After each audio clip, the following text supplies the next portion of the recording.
April 29th, 1945. Bavaria, southern Germany. The war in Europe is almost over. In just 9 days, Hitler will be dead. Berlin is surrounded. The Third Reich is collapsing. But on this day, about 30 kilometers northwest of Munich, American soldiers see something they can't quite comprehend. A long train, its cars packed with skeletal bodies, piles of corpses stacked beside warehouses. The smell of death so thick it hangs in the air even before they arrive. The destination, Dachau, the first Nazi concentration camp built in 1933, 12 years earlier, before Auschwitz even existed. Dachau had been the blueprint. When the first U.S. troops enter, they aren't met by organized resistance. They're met by silence. The kind of silence that follows unspeakable cruelty. The kind that feels like a physical weight. And then, moments later, the shooting starts. By the time it's over, dozens of German soldiers are dead, not killed in battle, but executed.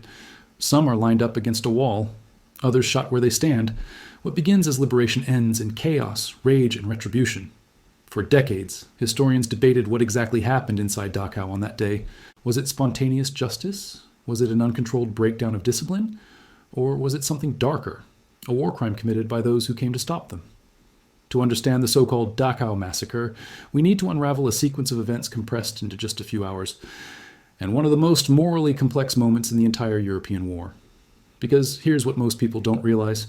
The Dachau liberation wasn't a clean ending to a story of evil versus good. It was the final collision between justice, horror, and revenge, played out in the corridors of a hospital full of dying men. But how did it come to this? How did an army that saw itself as liberators end up executing prisoners? And what does that moment reveal about what happens to soldiers when the war is nearly over? But the killing hasn't stopped yet. Let's step back to the final days of the Third Reich. April 1945.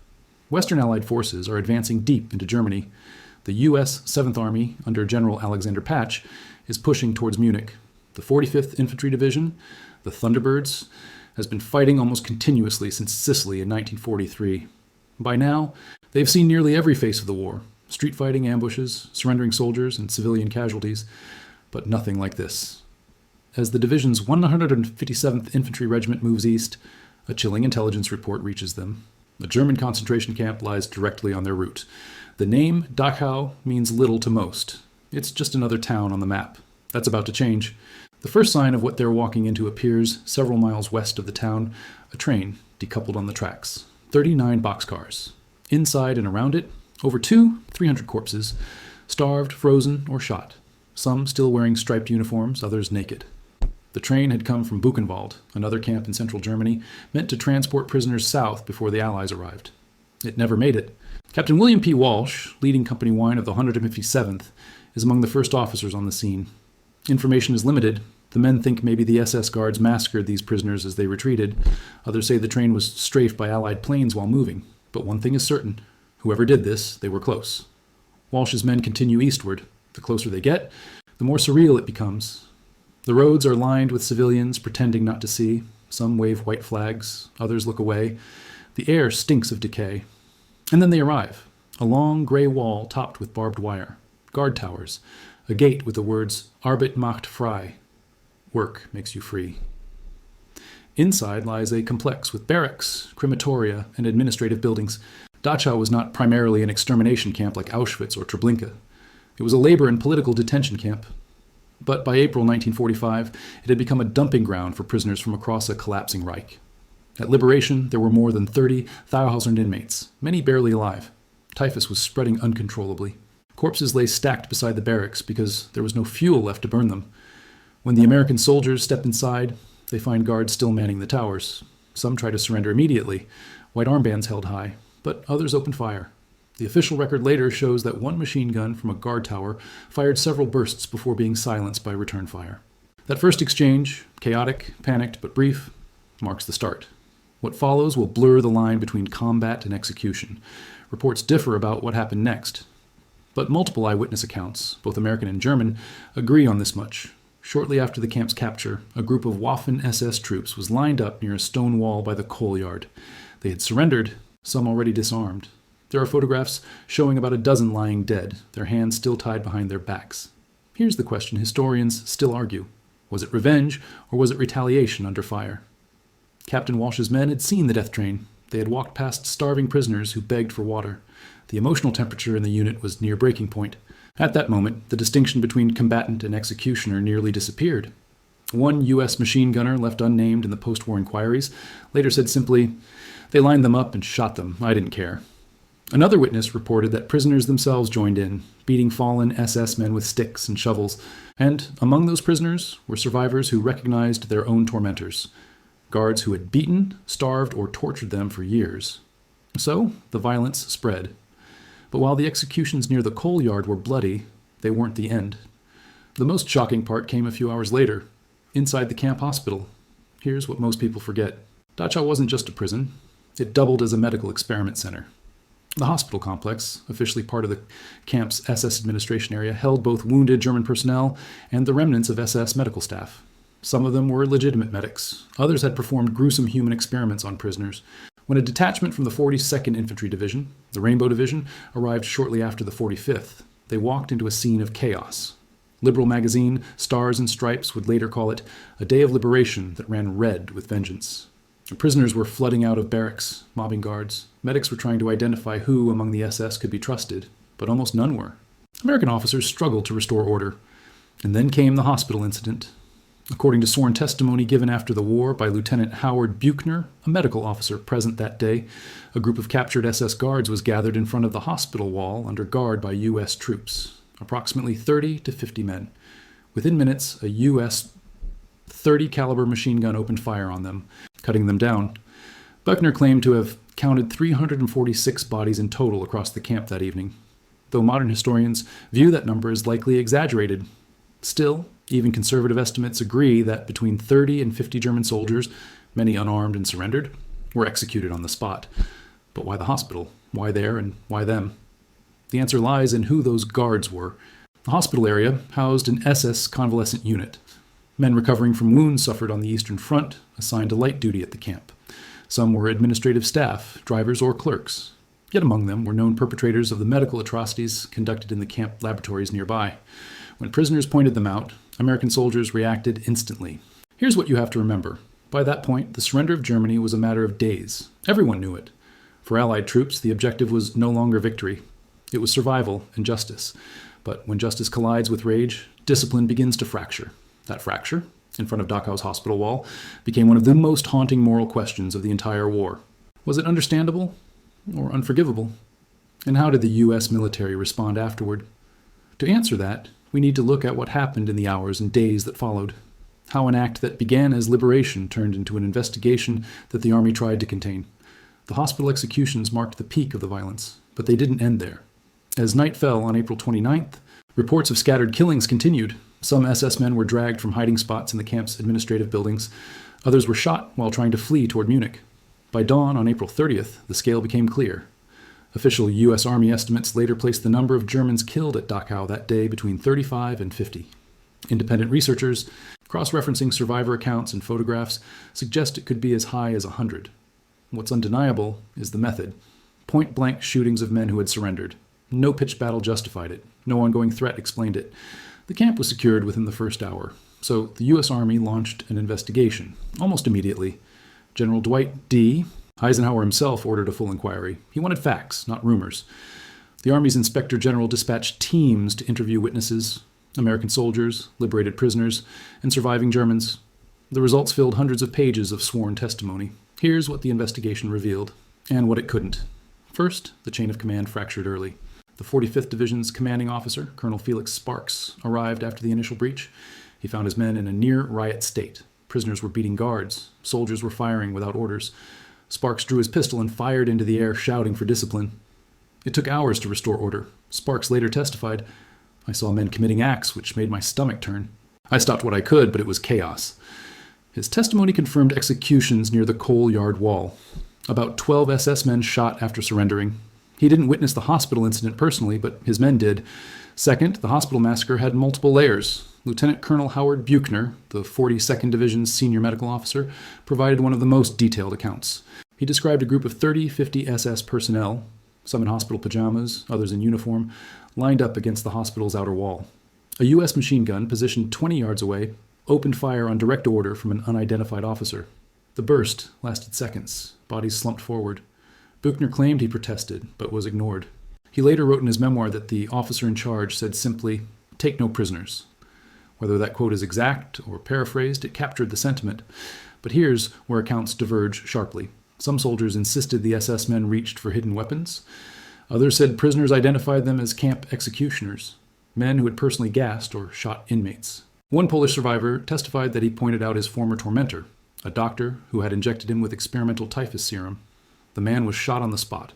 German witnesses told a different story. Surviving SS clerks and drivers claimed they were non-combatants, wounded and recovering, who raised hands immediately upon capture. They had no weapons, no resistance. Who was telling the truth? The investigation couldn't conclusively say. Eyewitnesses contradicted each other on basics, numbers, locations, even the time of day. And that's the first problem with understanding Dachau.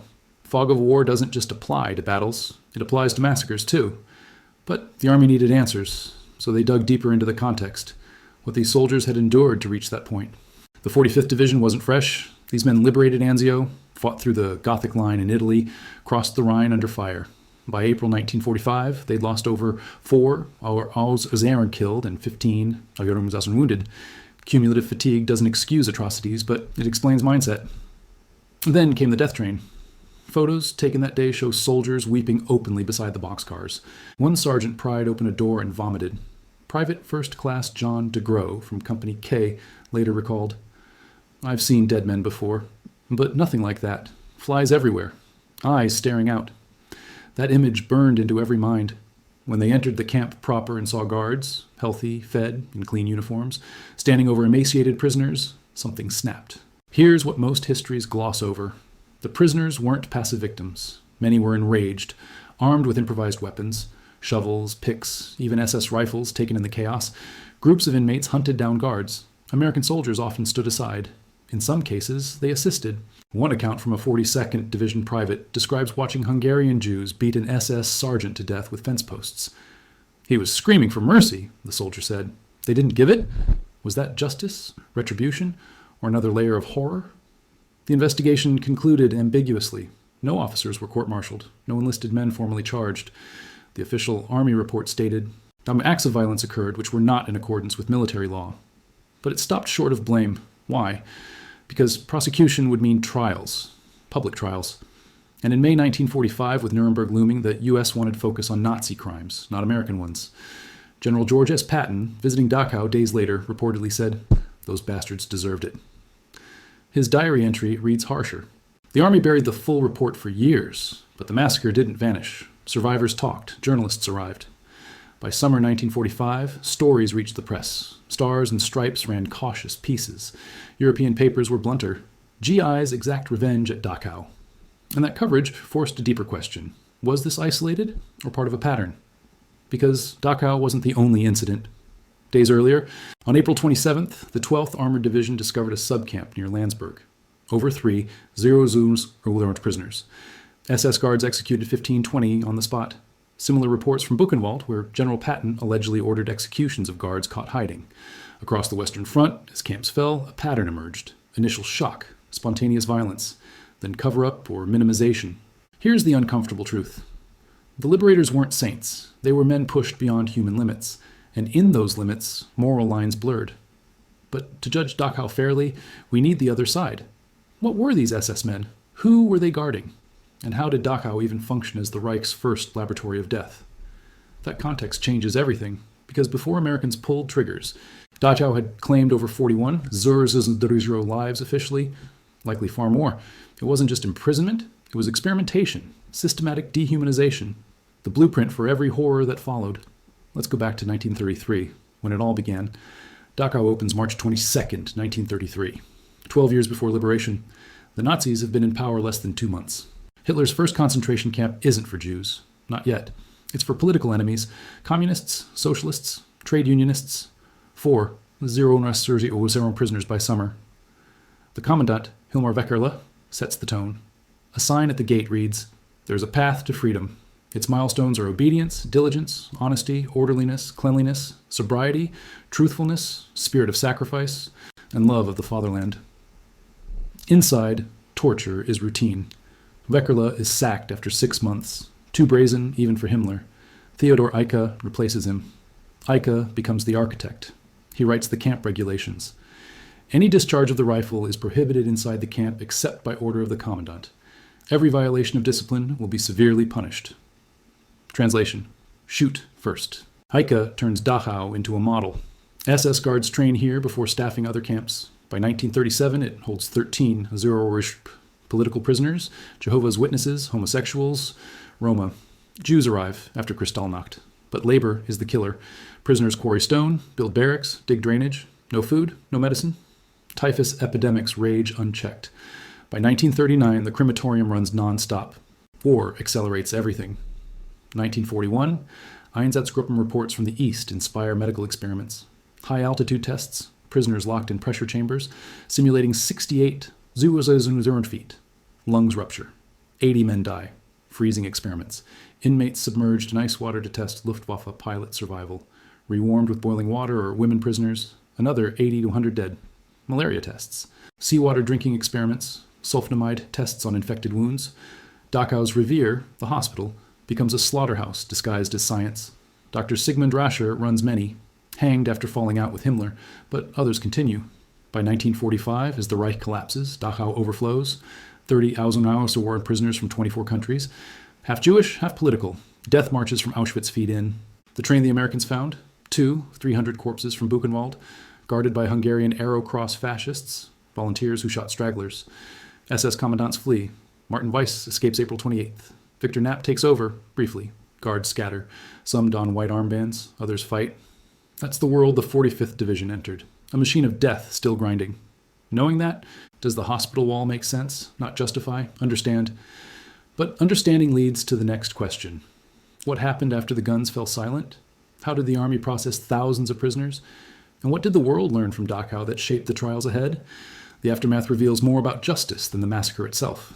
May 1st, 1945. 2 days after liberation. The shooting has stopped, but the dying hasn't. Inside Dachau's barracks, U.S. Army medics face a crisis beyond anything they trained for. Over 30, the U-Unterstarm prisoners, most severely malnourished, thousands with advanced typhus. No medicine, no beds, bodies still stacked outside crematoria. The Army establishes an emergency field hospital. Triage becomes impossible. Everyone needs immediate care. Soldiers donate their own rations. The Swiss Red Cross arrives with supplies.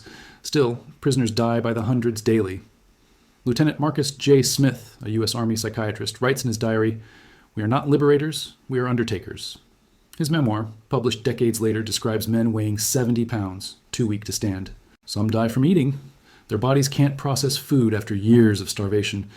The medical team identifies 3 priorities. Stop the typhus epidemic. Feed survivors without killing them. Document everything. The 3rd priority becomes crucial because mixed among the prisoners are witnesses. Men and women who survived the experiments, the beatings, the gas chamber selections. They know names. They know faces. And they want justice. American intelligence officers begin interviews immediately. The stories are methodical, specific. A Czech inmate describes Dr. Rascher's pressure chamber. A Polish priest names the guards who beat him daily. A German communist identifies the Kapo, prisoner functionaries, who collaborated. But here's the problem. Many perpetrators fled before liberation. Martin Weiss, the commandant, vanished April 28th. SS Hauptsturmführer Heinrich Wicker, chief of the Gestapo section, gone. Dr. Klaus Schilling, who infected 200 prisoners with malaria, captured days later trying to blend in. The hunt begins. CIC, U.S. Army Counterintelligence Corps. Teams fan out across Bavaria. They arrest anyone connected to Dachau. Some are found hiding in farms. Others pose as displaced persons. A few turn themselves in. By June 1945, the Army holds over 200 suspects. The question becomes, what do we do with them? Nuremberg won't begin until November. Those trials focus on high-level Nazi leadership. But what about the camp guards, the capos, the doctors? General Joseph T. McNarney, commanding U.S. forces in Europe, issues a directive. Establish military tribunals to prosecute war crimes on site, quick trials, military justice, German defendants, American judges. The Dachau trials become the second largest war crimes proceeding after Nuremberg. 489 separate cases, over 600 defendants. They run from 1945 to 1948, but they start with the camp itself. The first trial, United States versus Martin Weiss et al., begins November 15th, 1945. 40 defendants, guards, doctors, administrators, capos. Charges include murder, torture, starvation. The prosecution calls 137 witnesses, survivors who lived through it. Here's what the testimony revealed. And here's why it matters for understanding the hospital wall executions. Witness after witness described a system, not random cruelty, a bureaucracy of death. Guards kept records. Executions were logged. Medical experiments had protocols. Even the crematorium had a daily quota. One survivor, a Czech doctor named František Blaha, testified for 3 days. He described assisting in autopsies of experiment victims. Bodies with lungs exploded from pressure tests. Limbs gangrenous from freezing experiments. Brains dissected while victims were still alive. Blaha's testimony was clinical, precise, no emotion, just facts. The court sat silent. Another witness, a Polish priest named Father Kazimierz Majdanski, identified his torturers in the courtroom. He pointed at SS Rottenführer Johann Kick. "That man beat me unconscious 3 times. He called it exercise." Kick showed no reaction. The capos testified differently. They claimed they had no choice. Collaborate or die. Some said they tried to help prisoners secretly. Others admitted cruelty but blamed orders. German defense attorneys appointed by the U.S. Army argued duress, soldiers obeying commands, medical staff following protocols. They weren't architects, just cogs. The tribunal rejected it. December 13th, 1945. Verdict, 36 defendants guilty. 23 sentenced to death by hanging. The rest, life imprisonment or long terms. Martin Weiss was executed May 29th, 1946. Dr. Klaus Schilling, age 74, hanged the same day. He maintained to the end that his malaria experiments were legitimate science. But here's what troubles historians. The Dachau trials were fast, very fast. Some defendants got less than a week to prepare. Evidence rules were loose. Hearsay allowed. No appeals beyond military review. Critics argued the tribunals prioritized speed over fairness. That American anger over what they'd found at liberation colored the proceedings. That some defendants were railroaded. Defenders countered, these men participated in industrialized murder. The evidence was overwhelming. Justice delayed is justice denied. Both arguments have merit. And that tension between justice and vengeance is exactly the tension that exploded at the hospital wall. Because the soldiers who shot those SS guards in April weren't waiting for trials. They saw the victims. They smelled the corpses. They made a judgment on the spot. Was that judgment wrong? By military law, absolutely. You don't execute prisoners. Ever. The Geneva Conventions are explicit. Was it understandable? That's harder. Let me show you why by walking through what a U.S. infantryman experienced in those 48 hours. You've been fighting since Sicily. 2 years of combat. Friends dead. You're exhausted, traumatized, but the war is almost over. Then you find the death train. 300 corpses, flies, the smell. You step over bodies to move forward. You enter the camp. Skeletal prisoners rush you, crying, trying to kiss your hands. You see barracks. People lying in tears, 3 deep in their own waste. The crematorium is still warm, bones in the ovens. Then you see him, an SS guard, healthy, fed, clean uniform. He's raising his hands, surrendering. He was here, he watched this, maybe participated. What do? Military law says. Take him prisoner, process him. Let justice take its course. Human instinct says he's responsible. He's part of this. Why should he live when thousands didn't? That split-second decision, the one made at the hospital wall, is what makes Dachau so morally complex. And here's the part that makes it even harder. Some of those executed SS men weren't guards. They were recovering wounded. Convalescents, clerks, maybe they never set foot in the prisoner sections. Maybe they did. No one took time to sort it out. The shooting happened in seconds. One German survivor, an SS administrative assistant named Joseph Schorer, later testified he was shot in the leg but survived by playing dead. He said he'd only been at Dachau 3 weeks, assigned to payroll, never touched a prisoner. He may have been telling the truth. But another clerk, Vinzenz Schuttel, was convicted at trial of direct participation in executions. He'd hidden in the hospital, claiming wounds that didn't exist. So the question becomes, who had the right to decide? In the moment, under those conditions, who decides guilt? The Army's answer was clear. Military tribunals, not individual soldiers. But when the tribunal system took years, when some perpetrators were acquitted on technicalities, when death camp guards received light sentences or were released early, did that serve justice better? That's the question that haunts Dachau to this day. And it's the question that connects to something larger. How do you process industrialized evil?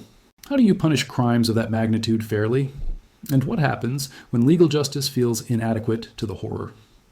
The Allies struggled with this across Europe, at Bergen-Belsen, at Mauthausen, at Auschwitz. Every liberation brought the same collision. Rage meets law. Most of the time, discipline held. Prisoners were processed. Trials followed. The system worked slowly, imperfectly. Dachau was the exception. The moment discipline broke. And that exception reveals something important. It reveals the limits of human restraint, the point where even professional soldiers trained in law and order snap. But if we condemn them for that, we must ask, what would we have done? That's not a rhetorical question. It's the central moral dilemma of Dachau. And it's about to get more complicated. Because the investigation didn't just examine what happened at the hospital wall, it examined who ordered it. Was the massacre spontaneous, or was there a command decision? The answer, or lack of one, leads us deeper into the fog of accountability. The Army investigation focused on one question above all. Did an officer give the order to execute prisoners? Multiple witnesses claimed yes. Lieutenant Buchner's testimony stated clearly, an officer ordered the machine gun to fire. He couldn't identify the man, chaos, distance, uniforms, but the command was deliberate. Other soldiers testified similarly. Sergeant Harold Mays said, I heard someone shout, line them up. Then the gun opened fire.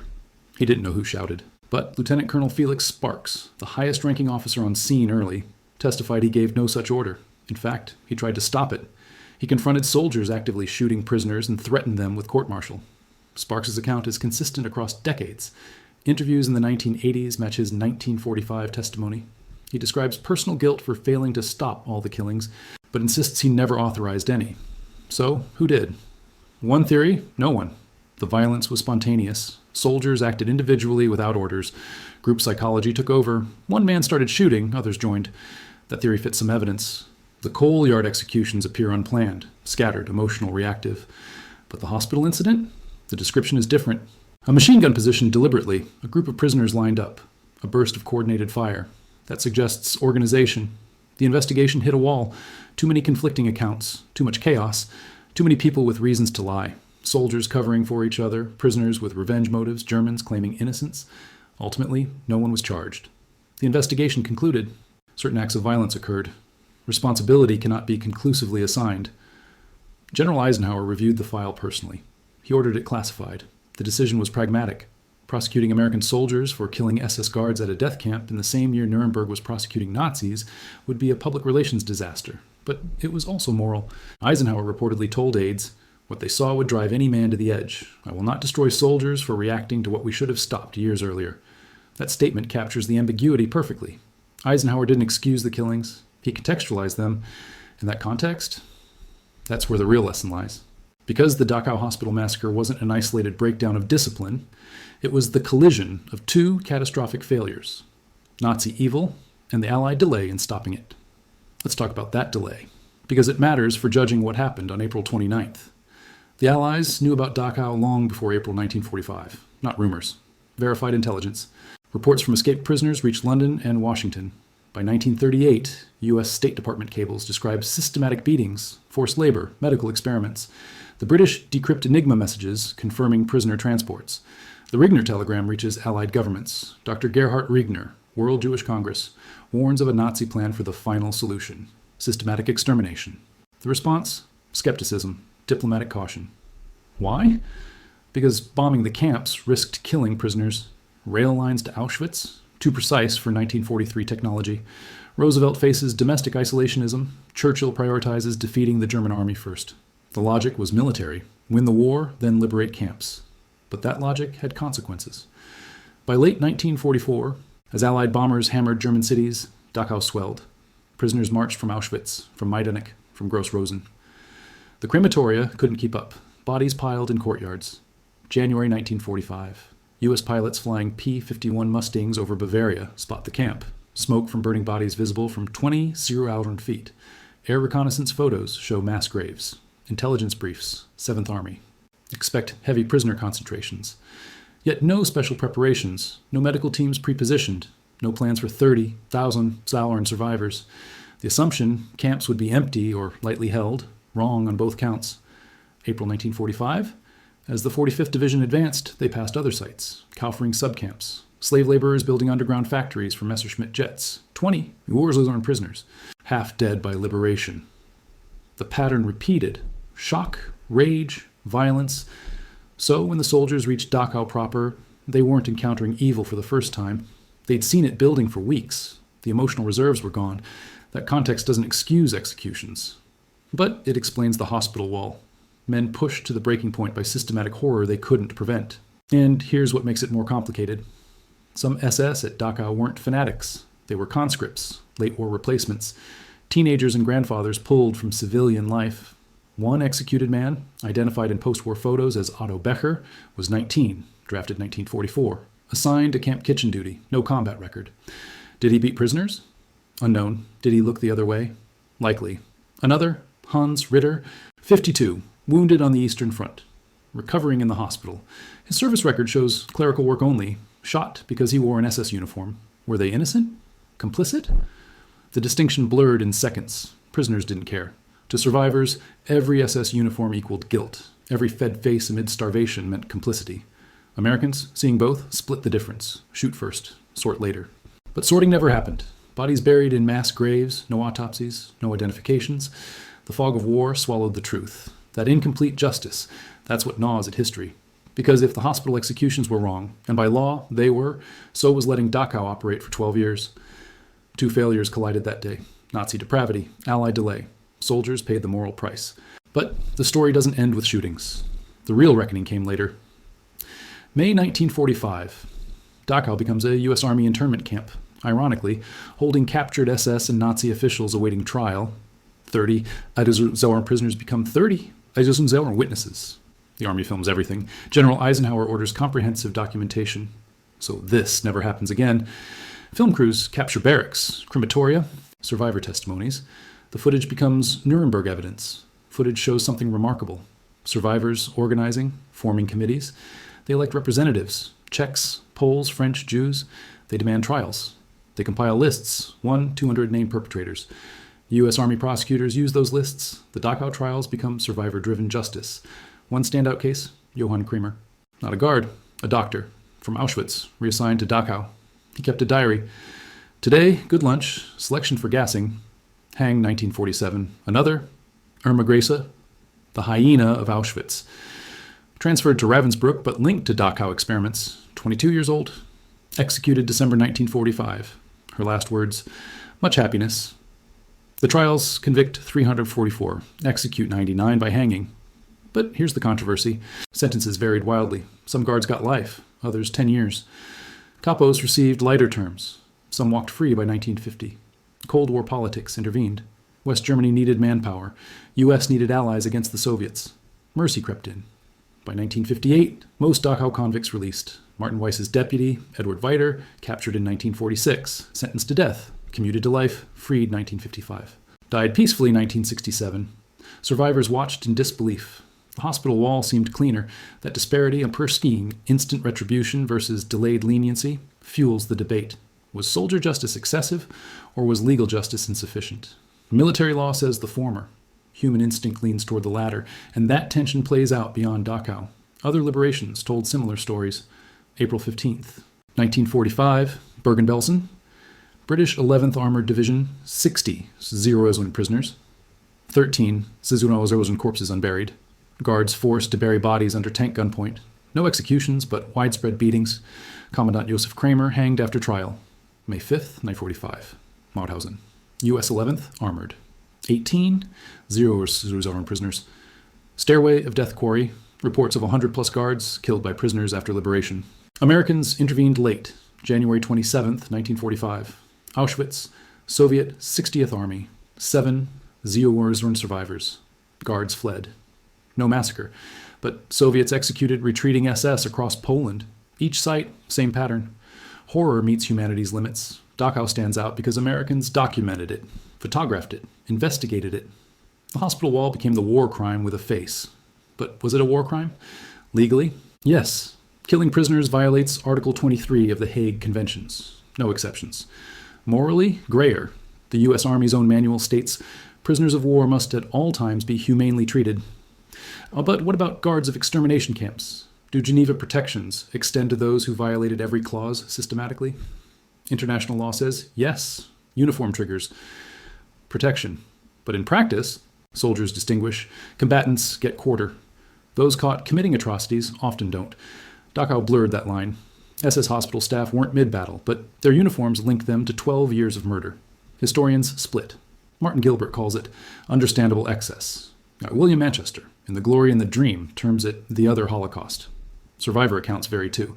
Elie Wiesel, liberated from Buchenwald days earlier, wrote, "I understood the Americans. After what we saw, who wouldn't?" Others disagreed. A Dutch survivor at Dachau wrote, "We wanted justice, not revenge. They took that from us." That divide persists, and it leads to the biggest question. Did Dachau change anything? Did the hospital executions deter future atrocities? No evidence. War ended 6 days later. Did they complicate to justice? Yes. German propaganda seized the photos. Americans commit mass murder. It muddied Nuremberg narratives. Did they humanize soldiers? Perhaps. They showed even liberators have limits. But here's the most important impact. Dachau forced the world to confront industrialized evil. Not medieval torture, not battlefield cruelty. A factory of death. And the trials established precedents, command responsibility, medical experiment crimes, capo complicity, foundations for modern genocide law. The camp itself, converted to a memorial. Opened 1960, 800 Jerusalem visitors yearly. The hospital building stands. A plaque marks the execution site. Here, on April 29, 1945, members of the U.S. Armed Forces executed Waffen-SS soldiers. No judgment, just fact. That's the German approach. Acknowledge everything. No whitewashing. America's approach, quieter. The investigation report declassified 1990s. Sparks received Distinguished Service Cross for other actions. No mention of Dachau. Both nations grapple differently, but both preserve the truth. Because forgetting would be worse. The hospital wall stands as warning. Justice requires restraint. But restraint requires humanity intact. When evil breaks humanity, restraint fractures. That's the Dachau lesson. Not simple good versus evil, human versus inhuman, law versus instinct, delay versus decision. And in that complexity lies wisdom. But before we close, one final piece most histories miss. The prisoner's perspective. What did survivors think when the shooting started? Testimonies reveal surprise, then acceptance. A French inmate, Jean-Paul Sartre's associate, wrote, "For years, we dreamed of this. When it came, it was too quick." A Russian POW said, "They did our work. We were too weak." But one voice stands out. Eva Grika, Hungarian Jew, 19 at liberation. She described hiding in a barrack, hearing machine gun bursts. "I thought, now it's our turn, but they came for us with food." Her words capture the pivot. From executioners to caretakers, in hours. That transformation, rage to rescue, defines the liberators. Flawed humans in impossible moments. So, how bad was Dachau's hospital massacre? Legally, a war crime. 3550 lives taken without trial. Contextually, inevitable collision. 12 years of horror met 2 years of combat fatigue. Morally, unresolved. Understandable impulse, unacceptable act. The numbers tell part of the story. Dachau, 41, 500 documented dead. Likely, 55. Zero plus. Hospital, dozens. But numbers miss the weight. What matters is the pattern it revealed. When systems of evil operate unchecked, they break everyone who confronts them. Perpetrators first. Liberators second. That's why Dachau endures. Not as glorification of revenge, not as condemnation of soldiers. As mirror, what would you do? Seeing the death train, hearing the screams, facing the guards. Military law has an answer. Human nature has another. Dachau shows where they collide. And that's the final truth of April 29th, 1945. But let's pause the moral questions for a moment. Because to truly grasp Dachau's hospital massacre, we need the voices that mattered most, the survivors. Not the polished post-war testimonies, the raw ones, recorded in the days after liberation, when shock still hung in the air. U.S. Army Signal Corps teams set up in the camp's assembly hall, microphones, film cameras. They interviewed 200 prisoners immediately. No scripts, no preparation, just truth. One voice. Leon Bass, African-American medic from the 183rd Combat Engineers. Not a liberator of the camp proper, but one of the first to enter subcamps. His words spoke in May 1945. "I saw men who looked like skeletons walking. They grabbed my hands. They cried. One man said, 'You're angels.' But angels don't shoot." Bass witnessed aftermath. He treated wounded SS men hiding among prisoners. "They begged for their lives. I gave them water. Then I heard the shots outside." His conflict, heal the enemy, or let rage take them. He chose healing, but understood those who didn't. Another voice, Dr. Gisela Pearl, Hungarian Jewish physician, survived Auschwitz, transferred to Dachau weeks before liberation. She delivered babies in secret, knowing SS policy was immediate death for mothers and infants. Pearl's testimony, recorded on site, "I saw the hospital staff. They experimented on my patients, injected gasoline into wounds, froze limbs to test gangrene treatments. When Americans came, those doctors lined up smiling, thinking uniforms would save them. She didn't see the executions, but heard them. Shots like punctuation marks, ending sentences of horror. Pearl lived, became a New York gynecologist, wrote I was a doctor in Auschwitz. Her Dachau memory, relief mixed with unease. Justice came fast. Too fast? No, not after what we endured. Then there's Klaus Schilling, captured May 3rd, the malaria doctor. 200 prisoners deliberately infected. He infected with mosquito bites, then withheld quinine to test new drugs. Mortality rate, 40%. Schilling's trial testimony. My work saved German soldiers from tropical diseases. The prosecutor showed photos, swollen limbs, fever-racked bodies. Schilling, scientific necessity. Hanged 1946, no remorse. Contrast that with prisoner Janos Sumreksani, Slovak Jew, block elder, capo forced to collaborate. He testified against himself. I beat men to save them from worse. SS said, obey or join the dead. Sentenced to 10 years, released 1953. His words, when shooting started, I hid. Thought I'd die too. Then Americans brought soup. These voices reveal layers, not heroes and villains. Humans pushed past breaking, survivors split on the massacre. 60% approved in informal army polls. 30% wanted trials. 10% horrified. We're better than them. That 10% included rabbis among prisoners. They prayed for all dead, SS included. God judges, not us. But most felt catharsis. 12 years silenced, 1 day of noise. And that noise echoed internationally. News reached London May 1st. The Times. Dachau horror.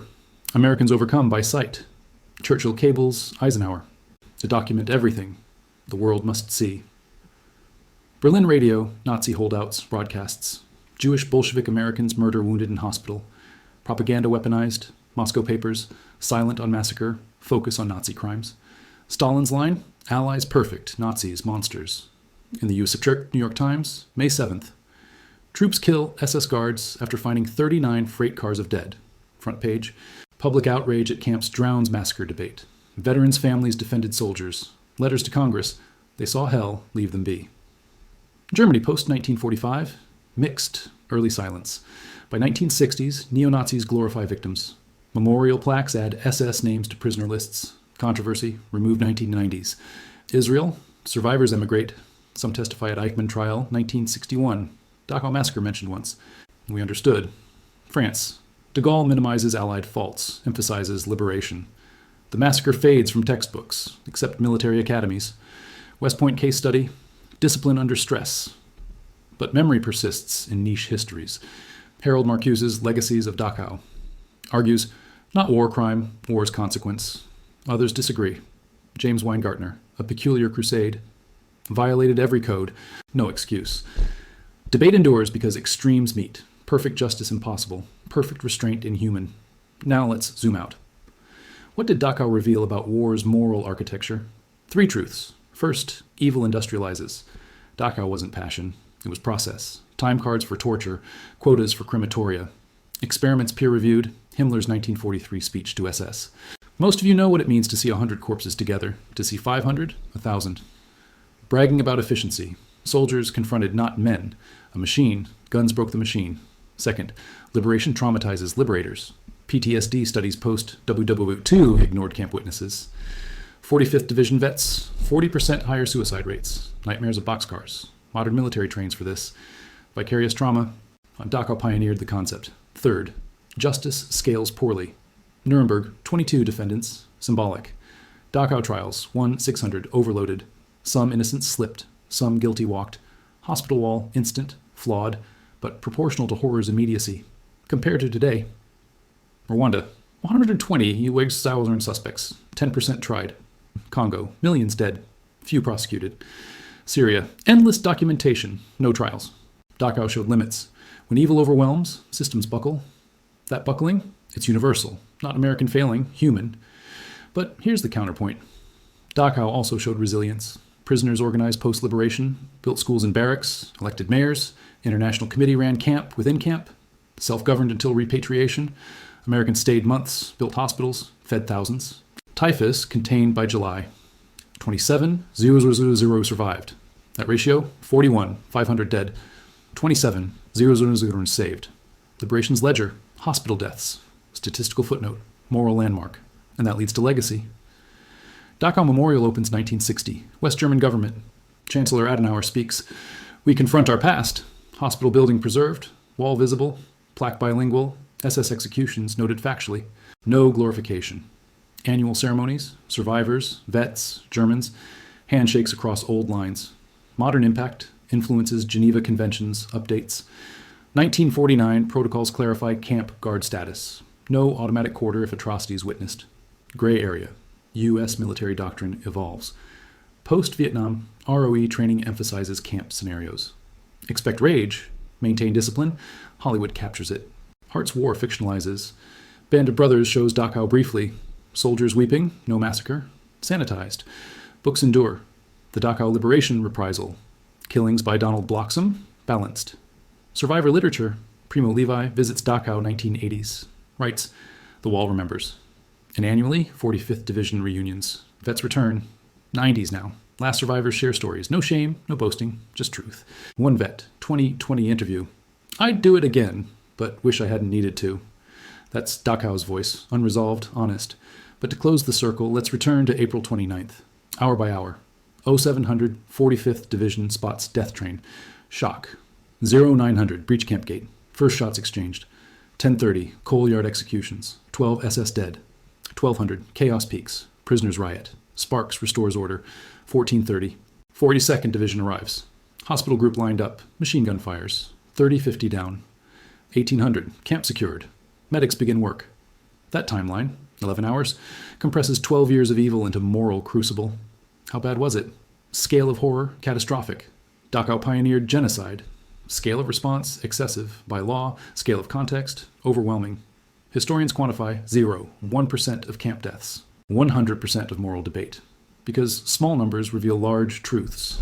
The hospital wall, where law met limit, justice met instinct, good met brokenness, no heroes, no villains, just humans, tested, failing, redeeming. That's war's truth, Dachau's truth. And here's what it teaches anyone studying history or facing evil today. Systems protect until they don't. Restraint endures until horror exhausts it. Justice demands time. Rage demands now. Dachau balanced none perfectly, but remembered all honestly. That's victory enough.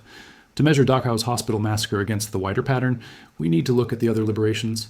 Because if it was unique, the debate ends. If it was typical, everything changes. Start with Buchenwald, April 11th, 1945. U. S. 6th Armored Division. 21,000 prisoners, 11,000 corpses. General Patton visits April 12th. His diary. It was more horrible than anything I ever imagined.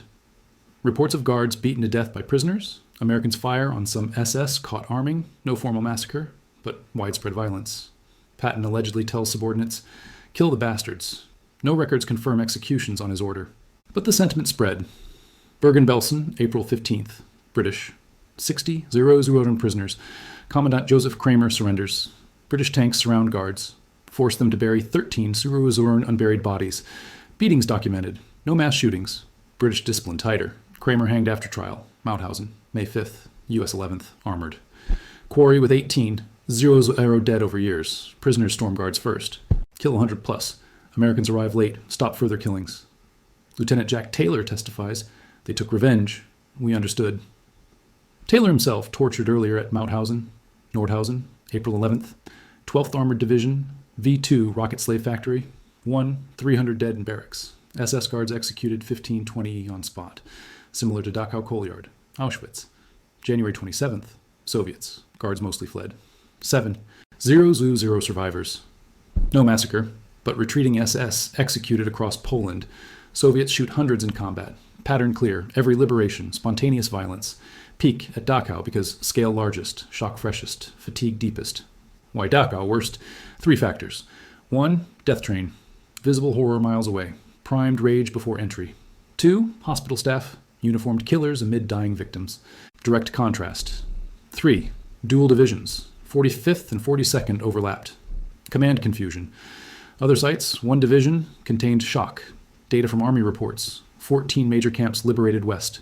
8 report guard killings. Total estimated SS dead post-surrender. 300-500. Dachau, 20-30%. Not outlier. Bellwether. That pattern forces reevaluation, but not American failure. Universal response to industrialized evil. British restrained more. Canadians spotless. Soviets brutal across board. Why American middle ground? Culture, law emphasis, but combat experience. 45th, 500 days fighting. British units fresher. Modern militaries study this. U.S. Army FM 6-27 ROE manual. Camp liberation scenarios. Expect prisoner guard violence. Pre-position MP units. Psychological first aid. Dachau doctrine now. But comparison reveals deeper truth. Liberators judged by their restraint relative to horror. Nazi guards. Systematic murder. 6 million Jews. Millions more. Allied response. Isolated excesses. Prosecuted internally. Scale difference. Infinite. Hospital wall. Moral stain. But microscopic against Nazi ocean. Historians quantify impact. Post-war surveys. 85% Americans supported Nuremberg. 60% understood Dachau violence if known. Public didn't know full story until 1970s declassifications. Now, fast forward. Modern ethical debates. Does context excuse? Nuremberg principle for superior orders, no defense. Applies to SS, does to GIs? No. Chain of command existed. Officers present. But philosopher Michael Walzer, Just and Unjust Wars, supreme emergency doctrine. Extreme evil permits exceptions. Dachau qualifies? Walzer says borderline. Legal scholar Jeffrey Robertson. No, rule of law absolute. Otherwise, victor's justice. Survivor ethics split. Yad Vashem condemns all killing. Cycle breaks with us. Others, Simon Wiesenthal, understood soldiers, judged Nazis. Today's camps, Syria, ISIS, slave markets. Liberators hesitate. Fear reprisal accusations. Dachau warns, hesitation costs lives. Action risks trials, no clean path. International law evolves. Rome Statute article, 2, C, willful killing war crime, but 8-2E, I, killing protected persons, nuanced by context. Dachau precedents inform Rwanda tribunal. Guards executed post-liberation, contextualized, not prosecuted. Modern ROE, threat-based force. SS reaching, shoot, surrendering, detain, but split second. Fog reigns. Dachau proves, rules guide. Humans decide. Now, philosophical layer. What does it say about human nature? Hannah Arendt, Eichmann in Jerusalem. Banality of evil. Nazis. Bureaucrats killing systematically. Dachau soldiers. Banality of rage. Ordinary men. Pushed past limits, no monsters. Just mechanisms. Until mechanisms fail. Psychologist Philip Zimbardo, Stanford Prison. Power corrupts. Dachau inverts. Powerlessness corrupts. Witnessing helplessness. Liberator PTSD. Soldiers as secondary victims. Data, 45th Division vets. 25% higher alcoholism. 40% nightmares decades later. Not guilt, horror. That humanizes. Soldiers weren't avengers. Witnesses broken. Moral complexity peaks here. Condemnation without context. Unfair. Excuse with context. Dangerous. Truth between. Now, global legacy. Beyond debate. Dachau Memorial. 3 million visitors since 1960. School requirement. Bavaria. Hospital wall preserved. No blood. Just stone. Plaque. SS soldiers executed here by U.S. troops. Annual April 29th ceremony. Vets. Survivors. Germans. 2023. 10 surviving GIs. 50 survivers. 1. 000 locals. Speeches evolve. 1960s. Nazi guilt.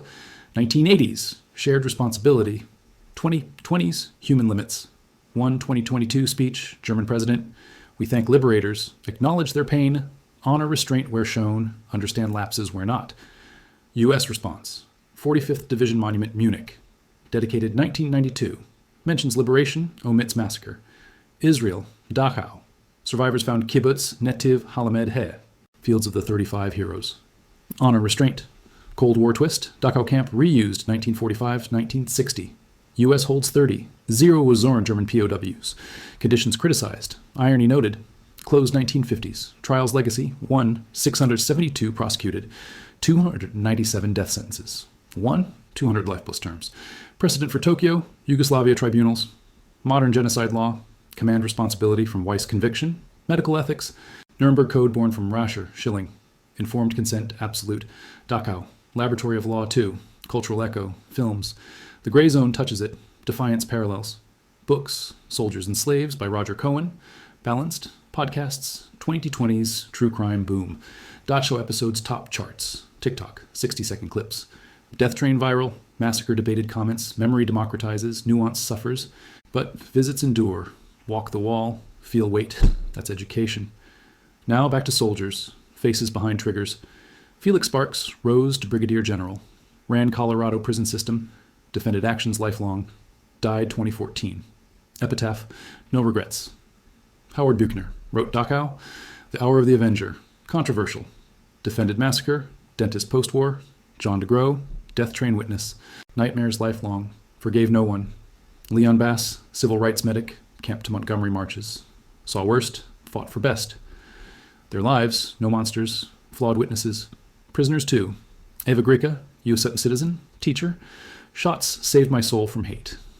František Blaha. Czech surgeon. Testified 50 trials. Died 1974.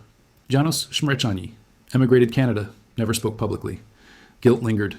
Humanity both sides. Scale tips justice. 27. Urzenero saved outweighed dozens shot. But principle endures. Rule over rage. That's capstone. Now, tying threads. April 29th sequence. Shock. Rage. Restraint attempted. Fracture. Rescue. 12 years evil. Planned. Bureaucratic. Total. Collision. Inevitable. How bad? Quantified. Minor numerically. Major morally. Unquantified. Revealed limits. Informed law. Shaped memory. Dachau's gift. Honesty. No whitewash. No glorification. Full truth. That's power. Compare Witwisun's strategic blunders. Invading Russia doomed Germany. Dachau microcosm. Invading humanity doomed restraint. Same lesson. Hubris breaks systems. Nazis. Racial hubris. Soldiers. Moral hubris. We'll stay pure. Both failed. Wisdom. Expect failure. Plan resilience. Modern wars learn. Iraq 2004. Abu Ghraib. Scandal, but protocols tighter. Ukraine 2022. Bucha. Restraint shown. Trials planned. Progress. Costly. Dachau. First data point. Final metric. Does it prevent recurrence? No. Evil recurs. But equips response. That's worth. Those raw voices and patterns across liberations lead to something bigger. The 10 key revelations from Dachau's hospital wall. Not judgments. Facts that reshape understanding. Each one connects back to that April 29th moment, revealing why it wasn't isolated aberration, but inevitable collision. Number 1, the death train set the emotional trigger. April 29th, miles from Camp Gates, 39 boxcars from Buchenwald. Over 300 corpses. Starved, shot, frozen during evacuation marches. U.S. soldiers' pride opened doors. Found bodies piled 4 deep. Flies thick as snow. That image, not inside Dachau, but before, primed rage beyond control. Number 2, Dachau's true scale dwarfed imagination. Opened 1933 as political camp. Evolved into death factory. Official records, 32. 0 error documented deaths. U.S. Army estimates 41, 500 plus. Subcamps add 10, 1,000 or more. Last month's worst, 11. 560 dead. January, April 1945. Alone from typhus, starvation. Soldiers walked into ongoing slaughter, not abandoned relic. Number 3, medical horrors personalized evil, not distant gas chambers. Dachau's Riviere, hospital, site of Rasher's freezing experiments. 8,100 prisoners submerged in ice water, revived with scalding baths or forced intercourse. Schilling's malaria, 100 plus infected, 300, 400 dead. Priests among victims. Uniformed doctors in that same hospital building made abstract crimes visceral. Number 4, dual division chaos fractured command. 45th Infantry Thunderbirds breached 1st, 157th Regiment. Colonel Felix Sparks arrived, fired pistol in air to stop prisoner beatings, confirmed 12 coal yard executions himself. 42nd Rainbow Division overlapped hours later, hospital incident peaks around 1600. No unified orders. Sparks testified, chaos, men committing acts that turned my stomach. No one prosecuted. Inspector General, 21 plus SS killed by U.S. troops post-surrender plus 2,550 by prisoners. Total estimates, 3,550. Number 5, hospital specifics haunt most. 3050 SS convalescents, clerks, medics lined against wall. 30 caliber machine gun burst from 20 yards. Latino Howard Buchner, eyewitness, 15, 16 bodies, some wounded moaning. Wall showed 22 bullet holes per Sparks, not combat. Surrendered men, some in pajamas. Fog, some resisted, reached for weapons, others identified as experimenters by inmates. Number 6, Army investigation, deliberate but contained. Eisenhower ordered May 3 to 8 probe, hundreds of pages testimony. Found violations, but responsibility cannot be conclusively assigned. Classified years. Patton, bastards deserved it. No courts-martial. Nuremberg priority. Nazi crimes over Allied scrutiny. Pragmatic. Moral 2. Combat fatigue after 500-plus days fighting. Number 7. Trials delivered scaled justice. Dachau tribunals 1945 to 48. 1. 672 prosecuted. 297 hanged, including Weiss, commandant. Schilling, 74, malaria chief. Capos mixed. Some guilty, others released early Cold War. Fast, weeks prep, evidence overwhelming. Survivor lists named 200 perpetrators. Precedent, command responsibility, medical crimes. But leniency crept. Weiss, deputy-free, 1955. Number 8, survivor reactions. Cathartic, divided. Informal polls. 60% approved shootings. French physician Gisela Pearl, justice too fast? No. Leon Basmetic, healed wounded SS amid shots. Rabbis prayed for all. Czech Dr. Blaha testified clinically on autopsies. No unified victim voice. Mirrored moral gray. Number 9, global echo weaponized, then faded. Nazi radio. Americans murder wounded. U.S. press, focused camps, post-war.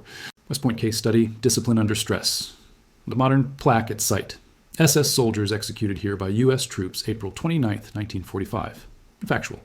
Annual ceremonies. Vets, survivors, Germans reconcile.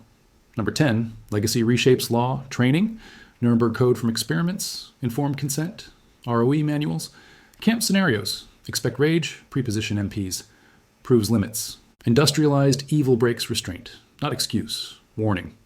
Applies Rwanda, Bucha, Syria. Notice the pattern. Each revelation made the next predictable. Death train primed shock, hospital horrors ignited. Command fog enabled, investigation contained, trial scaled, survivors contextualized. By 1945 end, trajectory locked, moral complexity over simple condemnation. So, was it bad? Quantified. 35 to 50 lives amid 41 500-plus camp deaths. 0, 1%. But 100% debate because it humanized liberators, showed even good fractures under evil's weight. The question isn't if soldiers crossed line. They did. Legally, Hague violation. Morally, understandable impulse. Real question. Could restraint have held with perfect prep? Allies' new camps via Enigma, escapes since 1933. Delayed bombing, fearing prisoner deaths. No med teams ready. Result, unprepared troops face unprepared horror. Different 1940-41, no invasion. Russia, camps smaller. Speculation. What happened led here inevitably. Dachau's lesson, strategy includes morality. Nazi hubris, industrialized death. Allied delay, amplified shock. Soldiers paid human price. That's the full ledger, but one thread remains. Modern eyes on that wall. Does it warn or wound? Dachau, 800, Zero-Zorn visitors yearly. School mandate, Bavaria. Walk hospital wall. Feel silence. Plaque plain, facts only. No heroes, no villains named. U.S. 45th Division monument. Munich, liberation focus. Sparks, who died 2014. Distinguished crossholder. No regrets epitaph. Israel, survivors, kibbutzim honor restraint. Cold War irony. Camp reused for German POWs, 1945 to 50. Criticized conditions. Closed. Cultural. Band of Brothers shows weeping, omits shots. True crime pods, viral death train. TikTok debates, rage versus law. Military, FM 627. ROE, vicarious trauma training. Dachau pioneered PTSD recognition. Global, Rwanda Tribunal cites precedents. Ukraine Bucha, restraint shown, trials planned. Progress costly, philosophers. Walzer, supreme emergency, borderline. Aren't banality both sides. Nazi bureaucracy, soldier instinct. Survivors last, 2023 ceremony, 50 left. Hands with vets, that's redemption arc. Hospital wall, mirror, what would you do? Train corpses. Healthy guards begging. War ending, evil unending. Law, detain. Instinct, judge. Dachau, collision site, victory, memory honest. No whitewash. Full truth preserved. That's power greater than guns. Before we end, if you're finding this deep dive into WW2's most morally complex liberation valuable, using primary testimonies, army reports, trial records, hit subscribe. Helps algorithm push more cinematic history like this. Drop comment. Which of the 10 revelations shocked you most? Death train priming, hospital specifics, or trial leniencies, which changes your view? If one moment changed April 29th, prepped medics, single command, earlier bombing, what? Thanks for staying through Dachau's full truth. See next. Another unbroken evil versus human edge.